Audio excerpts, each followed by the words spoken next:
বুধবার 14ই ফেব্রুয়ারি 1867 সালের এই দিনেই জন্মগ্রহণ করেছিলেন কোচবিহারের রাজবংশী নেতা রায়সাহেব ঠাকুর শ্রী শ্রী পঞ্চানন বর্মা।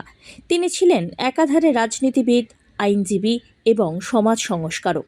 তিনি ব্রাহ্মণ্য মূল্যবোধ ও রীতিনীতি পুনরায় জাগিয়ে তোলার জন্য ক্ষত্রিয় সভা প্রতিষ্ঠা করেছিলেন।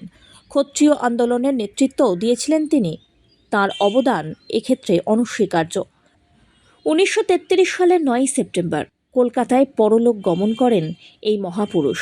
রাজ্যের বিভিন্ন জেলায় ঘটা করে ঠাকুর পঞ্চানন বর্মার জন্মদিবস পালন হলো। রায়গঞ্জ পৌরসভা, পঞ্চানন বর্মা সেবা সমিতি ও ক্ষত্রিয় হোস্টেলের যৌথ উদ্যোগে এদিন শহরের পঞ্চানন মোড়ে একটি ছোট অনুষ্ঠানের আয়োজন করা হয়।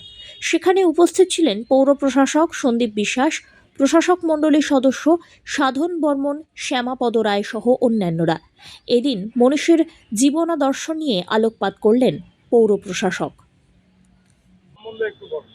মনীষী রায়সাহেব ঠাকুর পঞ্চানন বর্মার আজ 159তম আজকে আবির্ভাব দিবস।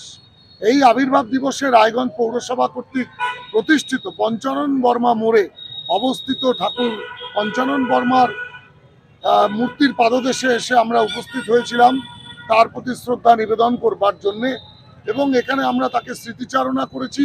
শ্রদ্ধাপূর্ণ উপায়ে তার জন্মজয়ন্তী আজকে নিষ্ঠা সহকারে আমরা পালন করেছি।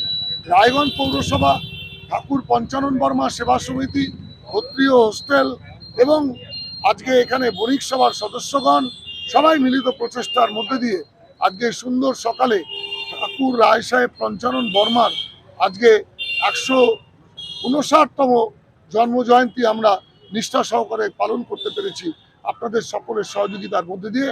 এটাই আজকে বড় প্রাপ্তি।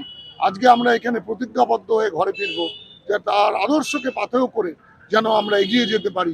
365 দিন যেন সমাজের উন্নয়নে, শিক্ষার উন্নয়নে মানুষের পাশে থেকে লড়াই করতে পারি। এটাই হোক আমাদের প্রতিজ্ঞা, এটা হোক আমাদের স্বপ্ন।